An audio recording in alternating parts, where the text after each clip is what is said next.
누가복음 1장. 많은 사람들이 우리 사이에 이루어진 사건들에 대해 기록하려고 했는데 그것은 처음부터 말씀의 목격자이며 일꾼이었던 사람들이 우리에게 전해준 것과 같습니다.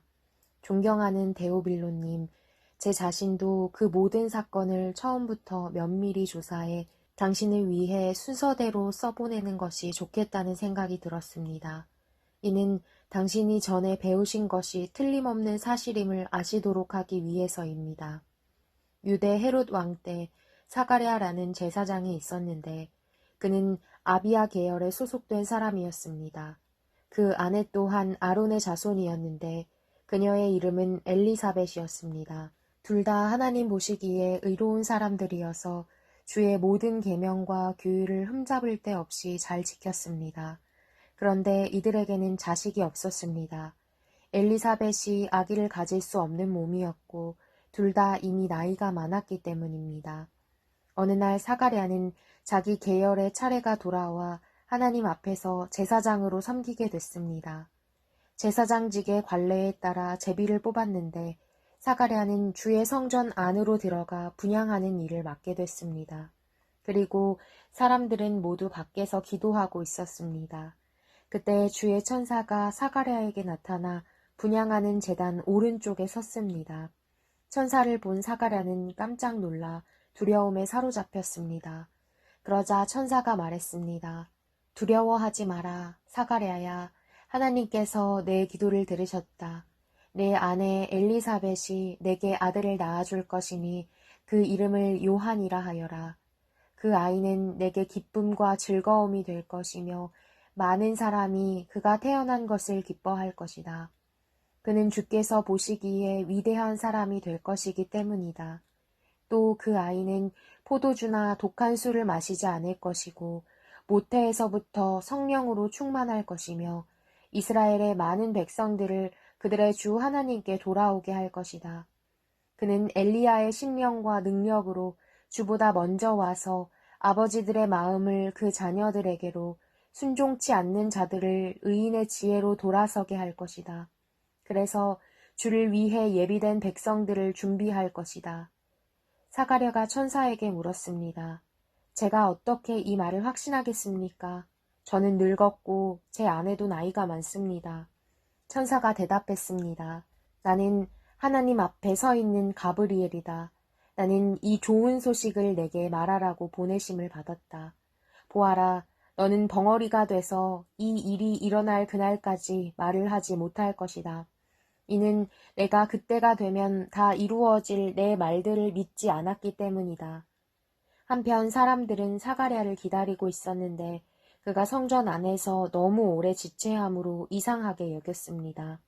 사가랴가 밖으로 나왔을 때 말을 하지 못하자 사람들은 그가 성전 안에서 환상을 본 줄 알았습니다.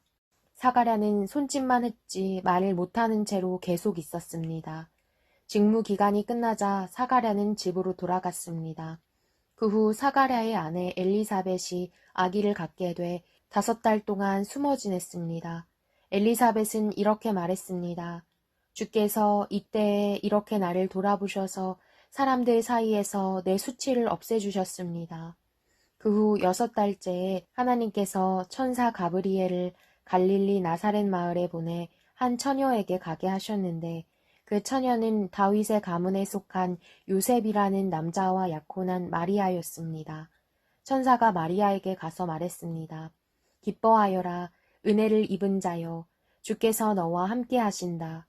천사의 말에 마리아는 당황하며 깜짝 놀라 이게 무슨 인사인가 하고 생각했습니다. 그러자 천사가 말했습니다. 두려워하지 마라, 마리아야, 내가 하나님의 은혜를 받았다. 보아라, 내가 잉태해 아들을 낳을 것이다. 그러면 그 이름을 예수라 하여라. 그는 위대한 이가 될 것이요 지극히 높으신 분의 아들이라 불릴 것이다. 주 하나님께서 그에게 그 조상 다윗의 보좌를 주실 것이다.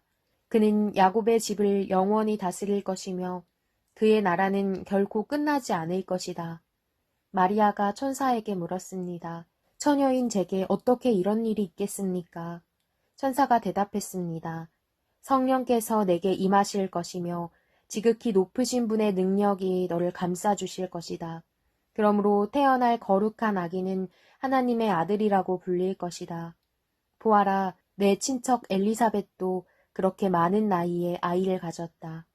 아이를 갖지 못하는 여자라 불렸는데 임신한 지 벌써 6달째가 됐다. 하나님께는 불가능한 일이 전혀 없다. 그러자 마리아가 대답했습니다. 보십시오, 저는 주의 여종입니다. 당신의 말씀대로 제게 이루어지기를 원합니다. 그러자 천사가 마리아에게서 떠나갔습니다. 그 무렵 마리아가 일어나 유대 산골에 있는 한 마을로 서둘러 갔습니다. 그리고 그녀는 사가랴의 집에 들어가 엘리사벳에게 인사를 드렸습니다. 엘리사벳이 마리아의 인사를 받을 때 뱃속에 아기가 뛰놀았고 엘리사벳은 성령으로 충만해져 큰 소리로 외쳤습니다. 당신은 여인들 중에 복을 받았습니다. 당신의 뱃속에 있는 아기도 복을 받았습니다. 내 주의 어머니께서 내게 오시다니 이게 어찌 된 일입니까? 보십시오. 당신의 인삿말이 내 귀에 들릴 때 내 뱃속에서 아기가 기뻐하며 뛰놀았습니다. 주께서 하신 말씀이 정말 이루어질 것을 믿은 여인은 복이 있을 것입니다. 그러자 마리아가 말했습니다. 내 영혼이 주를 찬양하며 내 영이 내 구주 하나님을 기뻐함은 그분이 자신의 여종의 비천함을 돌아보셨기 때문입니다. 이제부터 모든 세대가 나를 복있다고 할 것이니 이는 전능하신 그분이 내게 위대한 일을 하셨기 때문입니다. 그분의 이름이 거룩하시며 그분의 자비는 그분을 경외하는 사람들에게 대대로 이어질 것입니다. 그분은 자신의 팔로 엄청난 일을 행하시고 마음의 생각이 교만한 사람들을 흩어버리셨습니다. 그분은 통치자들을 왕좌에서 끌어내시고 낮은 사람들을 높여주셨으며 배고픈 사람들을 좋은 것들로 배불리시고 부유한 사람들을 빈손으로 보내셨습니다. 그분은 자비를 기억하셔서 자기의 종 이스라엘을 도우셨습니다. 곧 우리 조상들에게 말씀하신 대로 그 자비는 아브라함과 그 자손에게 영원토록 있을 것입니다. 마리아는 엘리사벳과 함께 3달 동안 지낸 후에 자기 집으로 돌아갔습니다. 해산할 때가 돼 엘리사벳은 아들을 낳았습니다. 이웃 사람들과 친척들은 주께서 그녀에게 큰 자비를 베푸셨다는 것을 듣고 함께 기뻐해 주었습니다. 8일째 되는 날 그들이 아기에게 할례를 하려고 와서 아버지의 이름을 따라 그 아이의 이름을 사가랴로 지으려 했습니다. 그때 아기의 어머니가 대답했습니다. 안 됩니다. 이 아이는 요한이라고 불러야 합니다. 그러자 사람들이 엘리사벳에게 말했습니다. 당신 친척 중에는 그런 이름을 가진 사람이 하나도 없습니다. 그러고는 그 아버지에게 아기의 이름을 무엇이라 할 것인지 손짓으로 물었습니다. 사가랴는 서판을 달라고 하더니 아기의 이름은 요한이라고 썼습니다. 그들은 모두 놀랐습니다. 그러자 사가랴의 입이 곧 열리고 혀가 풀려 말하기 시작하면서 하나님을 찬양했습니다. 근처에 사는 사람들이 모두 두려워했고 이 모든 일은 온 유대 산골에 두루 퍼져 사람들의 이야깃거리가 됐습니다. 이 말을 들은 사람마다 모두 이 일을 마음에 새기며 이 아기가 대체 어떤 사람이 될까 하고 말했습니다. 그것은 주의 손이 그 아기와 함께 했기 때문입니다.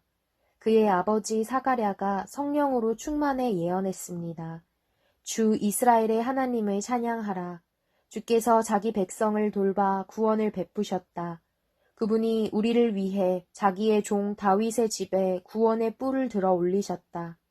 이 일은 주의 거룩한 옛 예언자들의 입을 통해 말씀하신 대로 우리를 원수와 우리를 미워하는 모든 사람의 손에서 건지시는 구원이로다.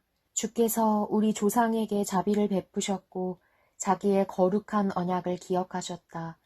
이 맹세는 우리 조상 아브라함에게 하신 것으로 우리를 원수들의 손에서 구출하사 두려움 없이 주를 섬겨 우리가 주 앞에서 평생토록 거룩하고 의롭게 살도록 하셨다. 너 아기야, 너는 지극히 높으신 분의 예언자로 불릴 것이요 주보다 앞서가서 주의 길을 예비할 것이며 주의 백성에게 그들의 죄를 용서해 주어 구원의 지식을 전할 것이다. 이것은 우리 하나님의 온유하신 자비로 말미암은 것으로서 태양이 높은 곳에 떠올라 어둠과 죽음의 그늘에 앉은 우리에게 빛을 비춰 우리의 발을 평화의 길로 인도할 것이다. 그 아기는 자라면서 영이 강건해졌고 이스라엘 백성들에게 공개적으로 나타나는 날까지 광야에서 살았습니다.